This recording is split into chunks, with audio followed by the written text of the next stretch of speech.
சைத்தான் தன்னை எதிர்க்கும் போது ஒரு ஆயத்தை கூறுகின்றான், இந்த மனிதனுக்காக என்னை அல்லாஹ் சபித்து விட்டாயா என்பதா. அப்பொழுது அல்லாஹ் கூறுகிறான், என்னுடைய அடியார்களை தவிர உன்னால் யாரையும் வரையறுக்க முடியாது. அவன் கூறக்கூடிய வார்த்தை, அவன் கூறக்கூடிய சொல், இந்த மனிதனுக்காக நான் சபிக்கப்பட்டேன், இந்த மனிதர்கள் எல்லாம் உன்னை மறுப்பார்கள், மறுக்க வைப்பேன் என்று கூறும் பொழுது நீ எந்த நரகத்தில் நுழைவாயோ அந்த இடத்தில் அவர்களையும் சேர்த்து நுழை வைப்பேன் என்பதாக அல்லாஹ் கூறுகிறான். குறிப்பிட்டு அல்லாஹ் கூறுகிறான், என்னுடைய அடியார்களை உன்னால் வழிகெடுக்க முடியாது என்பதாக.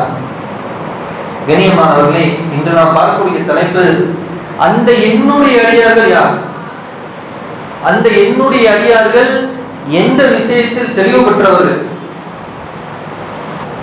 எதன் மீது நிற்பவர்கள், அந்த மறுமை நாளின் எந்த காட்சிகளை உண்மைப்படுத்தக்கூடியவர்கள் என்பதாக. கண்ணியமானவர்களே, அப்படிப்பட்ட அந்த தன்மைகள் என்ன என்பதை சற்று ஆய்வு செய்வோம். அறிஞர்களே, அந்த இடத்திலே யார் இருக்கின்றார்கள்? அல்லாஹ்வை யார் நேசம் கொள்கிறார்களோ, அல்லாஹ்வுடைய கட்டளை முழுமையாக உள்வாங்கி செயலாற்ற வேண்டும் என்று யார் நினைக்கின்றார்களோ அவர்கள் தான் அந்த அப்தியில் கட்டுப்படுவார்கள். அப்படி என்று சொன்னால், யார் இந்த உலகத்திலே இறைநேசராக வாழ்ந்து மரணிக்கின்றார்களோ இவர்கள் தான் ஷைத்தானுடைய தீங்கை விட்டு பாதுகாக்கப்பட்டவர்கள். ஷைத்தானுடைய எந்த தீங்கும் அவர்களை அணுகாது, அவர்களை தொடாது. இப்படி ஷைத்தானுடைய தீண்டுதல்கள் இல்லாத நபர்கள் இந்த உலகத்தினுடைய மற்ற ஏனைய மக்களுடைய உள்ளங்களுக்கு நேர்வழி காட்டக்கூடிய வெளிச்சங்களாக இருப்பார்கள். அருமையானவர்கள், அப்படிப்பட்ட இறைநேச பாதை. இந்த இறைநேசம், அல்லாஹ்வை இப்படி நேசிக்க வேண்டும், அப்பொழுதுதான் ஷைத்தான் நெருங்க மாட்டான் என்று சொன்னால், ஒரு யதார்த்தமான உண்மையை இந்த ஒட்டுமொத்த உலகம் விளங்கிக் கொள்ள வேண்டும். நமக்கு ஆன்மாவை கொடுத்த இறைவனை மீண்டும் சந்திக்கக்கூடிய நாளை நான் நம்ப வேண்டும். அது மீண்டும் இறைவனை சந்திக்கக்கூடிய நாளிலே அவன் எங்களுக்கு எதையெல்லாம் கட்டளையாக ஏவினானோ, எதையெல்லாம் எங்களுக்கு மார்க்கமாக எங்களுக்கு அமைத்தானோ அதன்படி தீனின் மீது வாழ்ந்த நபர்களாக, அந்த தீனை ஏற்று நடக்கும் பொழுது ஏற்பட்ட சிரமங்களை எல்லாம் சகித்து கொண்டவர்களாக இந்த உலகத்திலே நாம் வாழ்ந்து மரணித்திருந்தால், இந்த தீன்படி வாழ்வதற்காக நஃப்ஸ் ரீதியாகவும் நாம் போராட்டம் செய்ய வேண்டும், நம்முடைய குடும்பத்து ரீதியாகவும் போராட்டம் இருக்கும், மற்ற சமூகத்திலிருந்து எதிர்ப்பு வரும். இந்த 3 விதமான அந்த குழப்பங்கள், சோதனையிலிருந்து தன்னை தற்காத்துக் கொண்டு ஷைத்தானுக்கு வழிபட்டு விடாமல், அந்த சொத்து செல்வ சுகங்களுக்கு வழிபட்டு விடாமல் அல்லாஹ்வுடைய தீனிலே மார்க்கத்திலே யார் நிலைத்திருப்பார்களோ, அருமையானவர்களே, அந்த தினத்தை சந்திக்கும் நாளிலே அல்லாஹ்விடத்திலே தன்னுடைய தியாகங்களை கூறுவதற்கு யார் தயாராக இருக்கின்றார்களோ இவர்கள் தான் அந்த இறைநேசர்கள். இவர்கள் தான் அந்த இறைநேசர்கள். குர்ஆனிலே அல்லாஹ் அதிகமாக கூறுகிறான். அருமையானவர்களே, ஏன் இதை நாம் கூறுகிறோம்? அப்படிப்பட்ட ஒரு இறைநேச பாதையை நாம் தேர்ந்தெடுத்துக் கொள்ள வேண்டும். ஒரு இறைநேசரை போன்று வாழ்வதுதான் நாம் நம்மளுடைய சுயமான நஃப்ஸை அல்லாஹ்விடம் நம்ம தப்பிக்க முடியும். இந்த சமூகத்தும் நம்மளை பார்த்து சில நல்லடியார்கள் உருவாகுவார்கள். இதல்லாமல் ஒவ்வொரு நபரும் இந்த துன்யாவே கட்டிக்கொண்டு அழுவோம் என்று இருந்து சொன்னால், அதன் மூலியமாக நம்மை பார்ப்பவரும் சேர்த்து என்ன செய்வாங்க, இது போல ஆகலாம் என்று தோன்றுவிடும். அருமையானவர்களே, இறைநேசரை பற்றி அல்லாஹ் குர்ஆனிலே கூறுகிறான், என்னுடைய நேசர்கள், என்னுடைய அடியார்கள் ஷைத்தானுடைய அந்த தீண்டுதலுக்கு அவன் ஏவக்கூடிய அவனுடைய அடிச்சுவடுகளை பின்பற்ற மாட்டார்கள். என்னென்ன அடிச்சுவடுகள், அதை பற்றி அல்லாஹ் குர்ஆனிலே விளக்குகிறான்.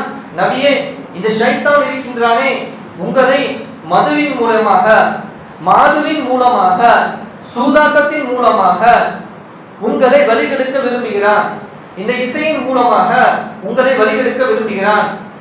இந்த சூதாட்டத்தை நீங்கள் விளையாடுவதன் மூலமாக நீங்கள் நண்பர்களாக இருக்கக்கூடிய உங்களுக்கு மத்தியில் குரோதத்தை வளர்க்க விரும்புகிறான் என்பதாக அல்லாஹ் குர்ஆனிலே கூறுகிறான். கூறிவிட்டு தன் அடியார்களை பார்த்து கூறுகிறான், அடியார்களே, இதெல்லாம் ஷைத்தானுடைய செயல்கள், இந்த செயல்களை விட்டு நீங்கள் தவிர்த்திருங்கள், நீங்கள் அழிவு பெற வேண்டாமா என்பதாக அந்த ஆயத்தில் அல்லாஹ் குர்ஆனிலே கேட்கின்றான். அருமையானவர்களே, சற்று சிந்தித்து பார்க்க வேண்டும். அப்ப அல்லாஹ் ஆன்மாவை கொடுத்த இறைவனை சந்திக்கக்கூடிய ஒரு தினம். ஒரு மனிதன் யதார்த்தமாக இந்த உலகத்தை பகுத்தறிவு உள்ள மனிதன், இன்னைக்கு எல்லாம் அறிவியல், அறிவு, படிப்பு என்பதாக ஒரு காலம் வந்துவிட்டது. ஒரு காலம் இருந்தது குலத்தொழில். அவங்களுக்கு ஒரு மதம், ஒரு ஜாதின்னு சொன்னா அவங்க அந்த வேலையை மட்டும்தான் செய்யணும். இதை தாண்டி இன்னொன்று செஞ்சுட்டாலே தப்பு என்று கூறக்கூடிய ஒரு இந்தியாவாக இருந்தது. அம்பேத்கர் போன்ற நல்லவர்கள் எல்லாம் இவங்க இந்த நாட்டுக்கு ஒரு நல்ல வழியை காட்டுனால சமத்துவம் போதிக்கப்பட்டு கொண்டிருக்கிறது.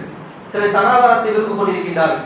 சனாதனம் ஜாதி வாரியாக, அவன் மொழி வாரியாக, அவனுடைய கலர் வாரியாக பிரித்து மனிதனை அவனவனை அடிமையாக வைத்து ஒரு இனம் மட்டும் மேலே ஆட்சியில் அமர வேண்டும், செயல்படுத்த வேண்டும் என்று கூறக்கூடிய ஒரு விஷயத்தை இங்கு உருவாக்க நினைக்கின்றார்.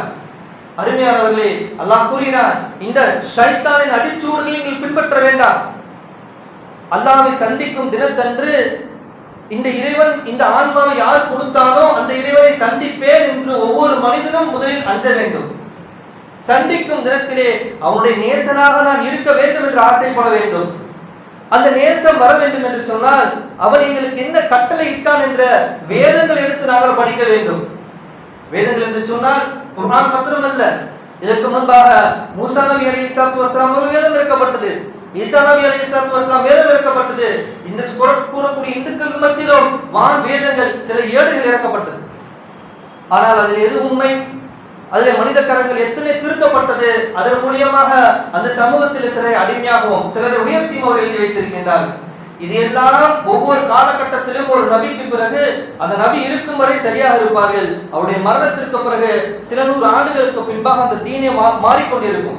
அப்படி மாறும் சூழலில் அடுத்து ஒரு நபியை அல்லாஹ் அந்த மக்கள் நேர்வழி பெறுவதற்காக அனுப்புவான்.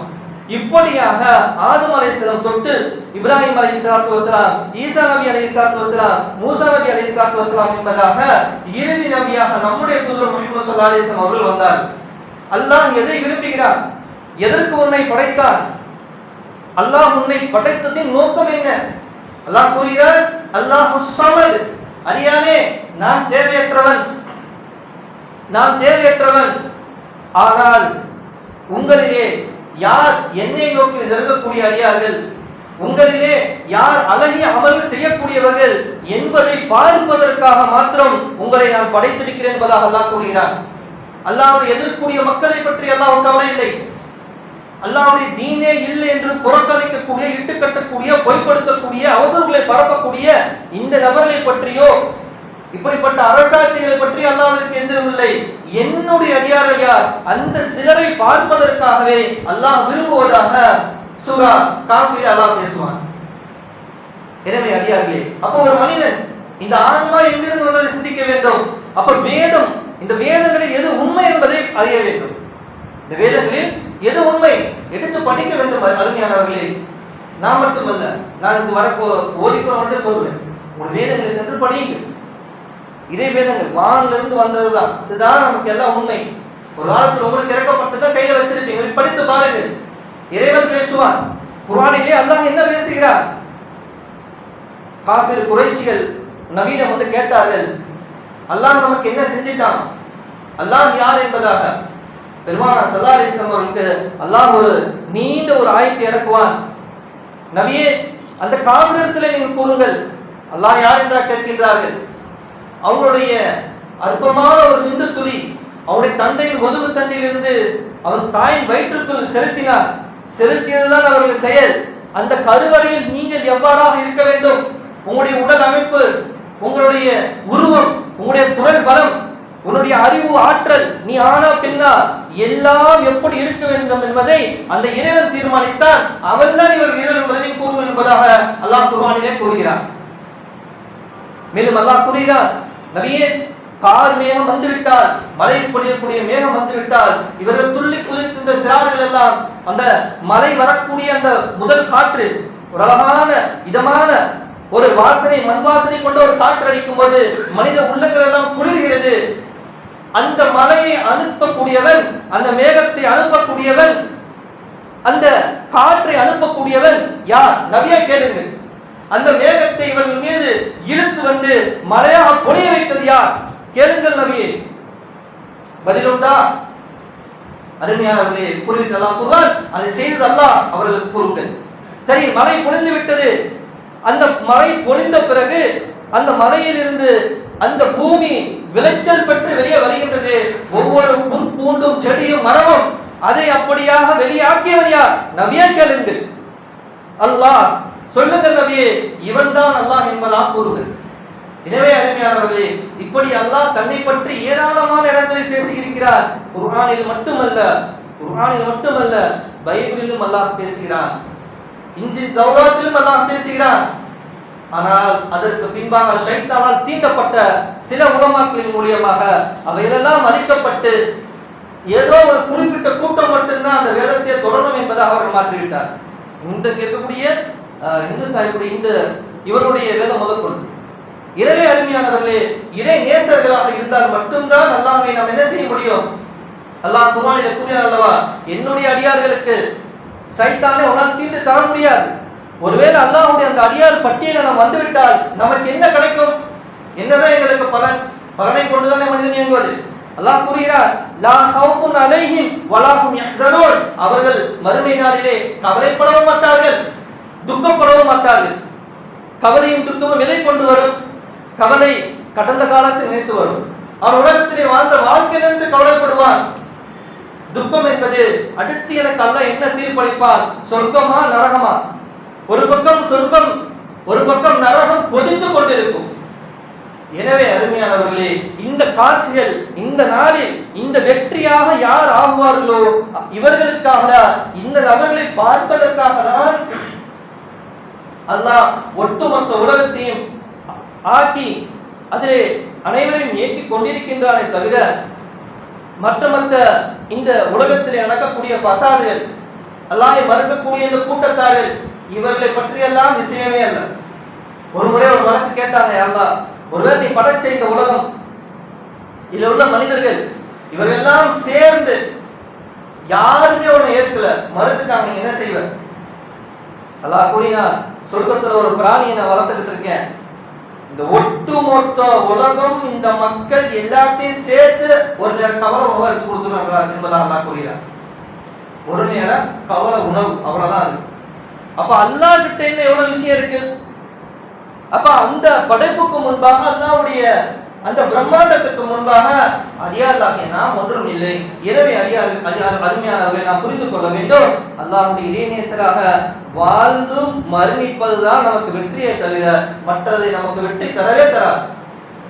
சொல்லுவாங்க, நான் கிவாஸ், பேரளவில் வெற்றி தரவே தராது, பேரளவில் வெற்றி தரவே தராது. அப்ப அந்த இறைநேசராக பயணிக்க வேண்டும் என்று சொன்னால் முதலில் ஆன்மாய் உணர வேண்டும், இறை கட்டளையை உணர வேண்டும். அதற்கு பிறகாக இறைவனை நேசிக்க வேண்டும். இறைவனை நேசித்த பிறகு இறைவனை மனதார ஏற்றுக்கொண்ட அந்த மக்களை நேசிக்க வேண்டும். இந்த மக்களின் முன்னேற்றத்திற்காக, இந்த தீனுடைய முன்னேற்றத்திற்காக இறைநேசராக தன்னை அர்ப்பணிக்க வேண்டும். இப்படிப்பட்ட அர்ப்பணிப்பு செய்யக்கூடிய நபர்களை கொண்டு அல்லாஹ் இந்த சமுதாயத்தின் முன்னேற்றத்தை ஏற்படுத்துவான். இதனுடைய கூலியை நஷ்டமோ கஷ்டமோ உலகத்தில் இருக்கும், இல்லாமல் போகும். அவர் மறுமையில் இறைவனை லா ஹவுஃபுன் அலைஹிம் வலா ஹும் யஹ்ஸனூன். இன்னும் சில இடங்கள் அல்லாஹ் கூறுகிறார், மிக சிரித்தவர்களாக முத்தாலான மேடையில் அவர்கள் அமர்ந்திருந்து அல்லாஹ் கொடுக்கக்கூடிய நலவுகளை பெற்றுக்கொண்டு சிரித்தவர்களாக இருப்பார்கள் என்பதாக. எனவே அந்த அடியாக மாறுவதற்கு தான் இந்த உலகத்திலே நம்முடைய பயணமும் முயற்சியும் இஸ்லாத்தின் பக்கம் இருக்க வேண்டும். எனவே அறிஞர்களே, இறைநேசராக வாழ்வதுதான் நம்முடைய வெற்றியை அடங்கியிருக்கு. இன்னும் நம்ம கவனிச்சு பார்த்தோம்னு சொன்னா, அந்த பழனி பாபாவும் ஒரு வீடியோ என்ன அஜயத்தை பழனி பாபா அறிய சொல்றாருன்னு அது கவலைப்படாதீங்க, தப்பா எடுத்துக்காரு. 2 மணி நேரம் 3 மணி நேரம் 4 மணி நேரம் பேசியிருக்காங்க. ஆச்சரியமா இருக்கு. இப்படி ஒரு நபரை இந்த சமூகம் இழந்து விட்டதா? இப்படி ஒரு தலைவரை இந்த சமூகம் இழந்து விட்டதா? இப்படி ஒரு நபர் மீண்டும் கிடைப்பாரா? அவர் ஒரு வார்த்தையை அழகா தெளிவா சொல்றாரு, அவருடைய பயான்ல தெளிவா சொல்றாரு. பொது மேடையில ஏற்பாடு 1 லட்சம் மக்கள் உட்கார்ந்து இருக்காங்க. 1 லட்சம் மக்கள் உட்கார்ந்து இருக்காங்க. அந்த இடத்துல அவர் சொல்றாரு, பக்கத்துல அவங்களுக்கு இந்த கட்சியின் சம்பந்தமா அவங்க பயணிச்சுட்டு இருந்தாங்க. பக்கத்துல சில அவங்களுடைய மக்காக்கள் அமர்ந்திருக்காங்க. அவங்க ஒரு வார்த்தையை சொல்றாங்க, இந்த வேதத்தை முழுமையாக நான் ஆய்வு செய்து விட்டேன், முழுமையாக ஆய்வு பண்ணிட்டேன். புராண கதைகளும் வால்மீகி எழுதிய சில விஷயங்கள் தான், அதுவும் 4 யுகங்களுக்கு முன்பாக நடந்தது என்பதாக அவர்களே பதிவு செய்து அந்த விஷயத்தை நம்பிக்கொண்டிருக்கின்றார்கள். ஓபன் ஸ்டேட்மெண்டா சொல்றார். 4 யுகங்கள் என்று சொன்னால் 12,96,000 வருடம் ஒரு யுகமா. அப்ப அதுக்கு முன்னாடி உள்ள விஷயத்தை எழுதின இந்த நபர் யாரு? இப்ப 500 வருஷத்துக்கு முன்னாடி உள்ளவர். இப்படியே சொல்றாரு. அப்ப இது எப்படி அவர் பார்த்திருப்பாரு? அப்ப இவருக்கு கற்பனை இது ஏற்க முடியுமா கேட்கிறார். முடியாது. எனக்கு அவர் சொல்றாரு, எனக்கு இது உடன்பாடு இல்லை. ஓகே அப்படி வச்சாரு. அதுக்கப்புறம் கிறிஸ்தவக்குரிய அவங்களுடைய உண்மைகள் அவருடைய நம்பிக்கைகளை ஃபுல்லா ஆய்வு பண்றாங்க. எடுத்து வச்சா அதனுடைய எத்தனை பிரிவுகள், அத்தனை 64 பைபிளை ஃபாலோ பண்றாங்க. நான் எல்லா நாடுகளுக்கும் பயணம் பண்ணிட்டேன், எடுத்து பார்க்கிறேன். ஆனா எதுல பார்த்தாலும் மனித கரங்கள் எழுதப்பட்டது திருத்தப்பட்டது தான் இருக்கிறது. எழுதப்பட்டது திருத்தப்பட்டது தான் இருக்கிறது. ஒரே ஒரு லாஜிக்கான ஒரே ஒரு கேள்வி முன்வைக்கிறார் மக்கள்கிட்ட. என்ன கேள்வி? குர்ஆன்ல அல்லாஹ் சொல்றான், என்ன சொல்றான்? ஓ நபியே, தன்னுடைய அடியார்களை பார்த்து இப்படி கூறுங்கள், இப்படி சரி செஞ்சுக்க சொல்லுங்க, நரகம் வந்துடும், மறுமையை குறித்து எச்சரிக்கை செய்யுங்கள் ஓ நபியே என்பதாக அல்லாஹ் நபியை பார்த்து பேசுவதை போன்று இருக்கும். ஆனால் அவங்க சொல்லக்கூடிய வார்த்தை பைபிள், இறைவன் மூசா இறைவர்கிட்ட பேசினது, இறைவன் அல்லாஹ் மூசா நபியிடம் பேசினத ஒரு தேடி பார்த்து எழுதுன மாதிரி அது முழு பைபிளுமே இருக்கான். அப்ப அவங்க கேட்கிறாங்க, அப்ப ஒரு நபி அல்லாஹ் கிட்ட பேசுறத தான் சொன்ன மாதிரி எல்லாம் மென்ஷன் பண்ணணும், நபி எப்படி மென்ஷன் பண்ணாங்களோ அப்ப மூணாவது ஒரு ஆள் எழுதுன மாதிரி வருதுன்னு சொன்னா இது உண்மையா? அந்த 64 நீங்க கை வச்சிருக்கீங்களா, அது எது உண்மை? எனக்கு ஒரு சந்தேகம். இந்த சந்தேகத்தை போய் பல சர்ச் பாதிரிமார்கள்ட்ட பேசி அந்த பாதிரிமார்கள்ட்ட உள்ள அவங்கள்ட்ட உள்ள அந்த குழப்பங்கள்லாம் தீர்த்து அதனுடைய சொல்யூஷன் குர்ஆன்ல இருக்குன்னு சொல்லி எத்தனையோ பாதிரிமார் இஸ்லாத்துக்கு வந்துட்டாங்க. லாஜிக்கான கேள்வி. இதை சொல்லிட்டு சொல்றாரு, நான் இங்க பேசுற ஒன்னொன்னையும் இங்க இருக்கிற ஒருத்தவங்க சாட்சி மட்டும் எடுத்துட்டே இருப்பாங்க, போலீஸ் கொண்டு போய் கோர்ட்ல கொடுக்குறது. நான் சொன்னதுல தப்பு இருக்குன்னு அங்க வரட்டும் நாங்க பேசிக்கிறேன் என்பதாக ஒரு மனிதர் ஒரு முஸ்லீம் ஒரு மனிதர் இவ்வளவு தெளிவாக இஸ்லாத்தை எடுத்து பேசுறார்.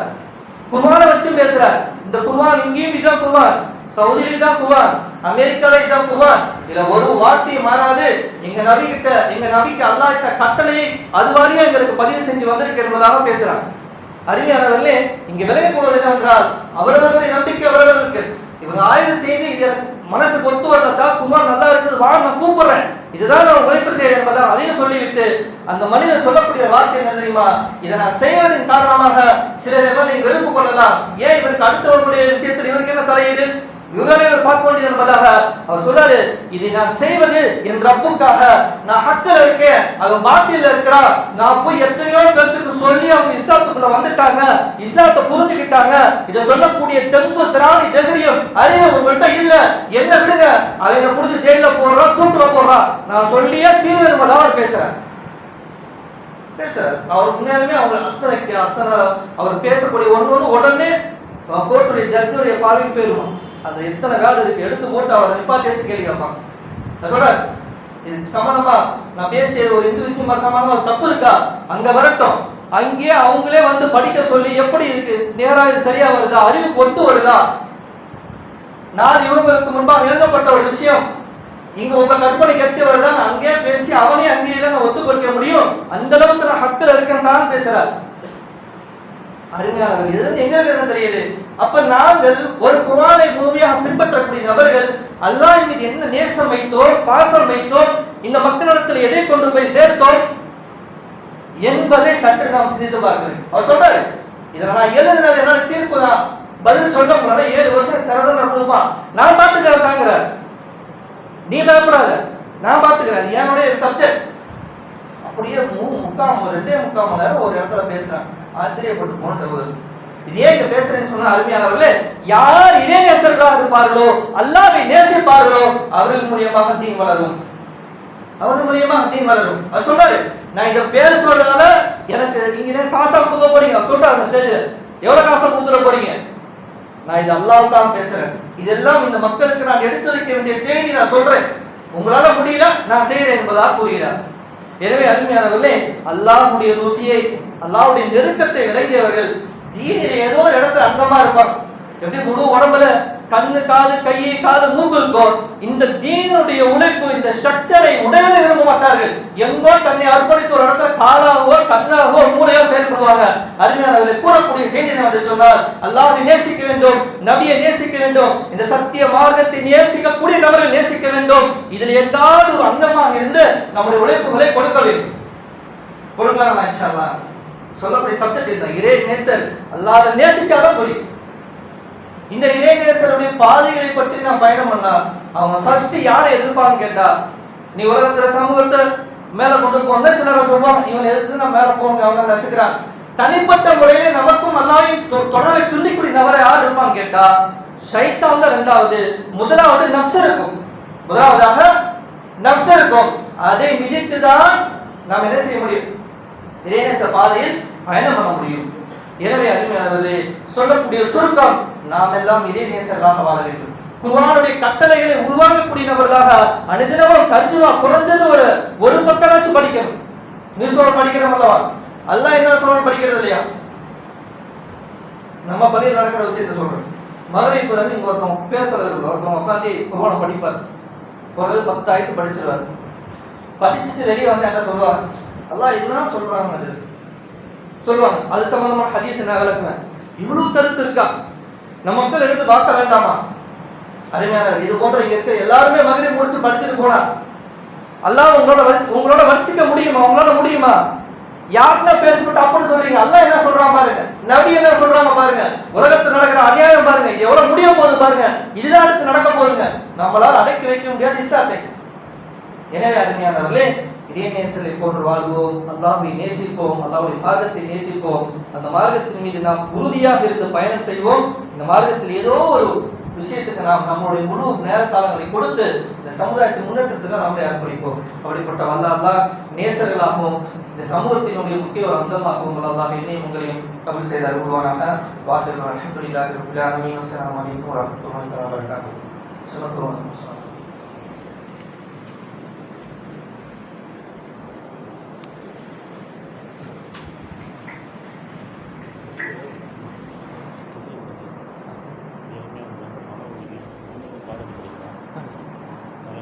சீட்டை பார்த்தீங்களா?